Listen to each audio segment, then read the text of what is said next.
وہ تنہا کون ہے، بادشاہ کون ہے؟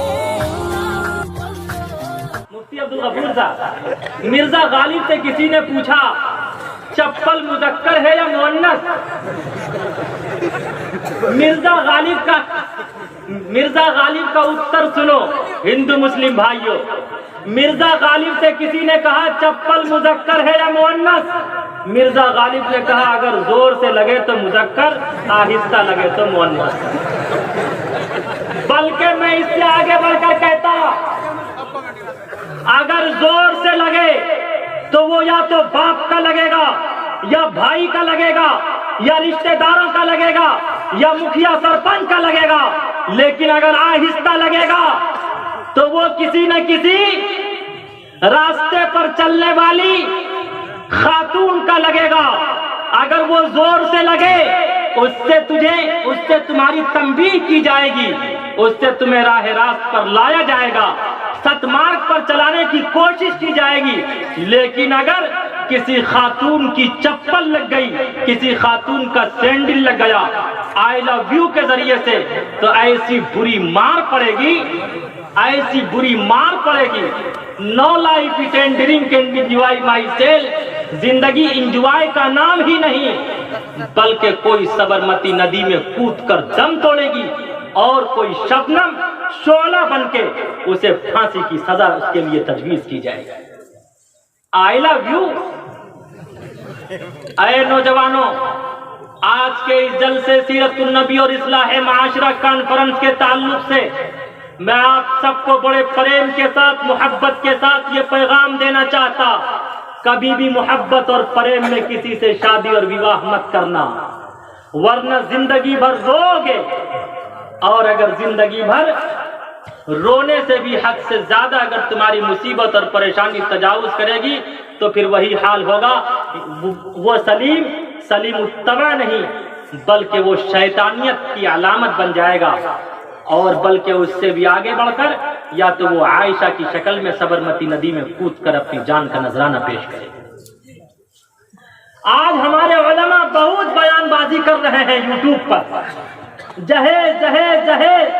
بے شک جہیز تو کل بھی غلط تھا، آج بھی غلط ہے، کل بھی حرام رہے گا، آج بھی حرام ہے اور ہمیشہ حرام رہے گا۔ لیکن جہیز لینے والا صرف لڑکا اور لڑکی یعنی لینے اور دینے والا ہی مجرم نہیں ہوتا، بلکہ ان کے پیرنٹس، ان کے والدین بھی مجرم ہوتے ہیں، انہیں بھی سزا ملنی چاہیے۔ آخر انہوں نے اپنی بچی کی کیسی پرورش کی؟ باپ یہ کہہ رہا ہے اے میری بٹیا، اے میری پتری، میں نے عائشہ کے نام پر، عائشہ صدیقہ کے نام پر تیرا نام عائشہ رکھا ہے، کم ہیئر، لوٹا میری پتری۔ لیکن اس نے ایسا شکشا اور گیان پراپت کیا، اس کے باوجود اس نے تڑپ تڑپ کر دم توڑ دیا۔ بہت سے لوگ اسے شہادت کا درجہ دے رہے ہیں، یہی تو متنبی نے بھی کہا تھا لا تعزل المشتاق فی اشواقہ حتی یکون حشاک فی احشائہ۔ ایک عاشق پرشوق کو اس وقت تک ملامت مت کرو جب تک کہ تمہارے اور اس کے احساسات میں یگانگت نہ ہو جائے۔ یاد رکھو، اگر کوئی کسی کے عشق اور محبت میں اپنی جان کا نذرانہ پیش کر دے، یاد رکھو اسے شہید نہیں کہا جائے گا، اسے گنہگار ہی کہا جائے گا۔ اور شریعت خود سے اپنی جان کی ہتیا کرنے والے کو شریعت کی نظر میں وہ مجرم ہے، وہ گنہگار ہے، بلکہ ان کے والدین نے جو انہیں شکشا اور گیان پراپت کروایا ہے وہ بھی گنہگار ہے، کبھی بھی وہ حق پر نہیں ہو سکتا۔ یہی نہیں بلکہ اس سے بھی آگے بڑھ کر وہ آپ نے شبنم کا قصہ سنا ہی ہوگا۔ 14 اپریل 2018 کی رات شبنم نے کیا کیا؟ شبنم ایک رئیس گھرانے کی، ماسٹر شوکت کی ایم اے کی ہوئی لڑکی تھی، اور سلیم ایک غریب گھرانے کا لڑکا تھا، اور وہ بھی میٹرک فیل لڑکا تھا۔ دونوں نے آپس میں ایک دوسرے کو آئی لو یو کہا، دونوں نے آپس میں رشتہ کرنا چاہا، لیکن ان کے رشتے کو ان کے والدین نے منظور نہیں کیا۔ دونوں کی محبت عشق میں تبدیل ہو گئی، دونوں نے ایک ساتھ مرنے اور جینے کی قسم کھائی۔ پھر 14 اپریل 2008 کو عشاء کے بعد، کھانا کھلانے کے بعد چائے میں زہر ملا کر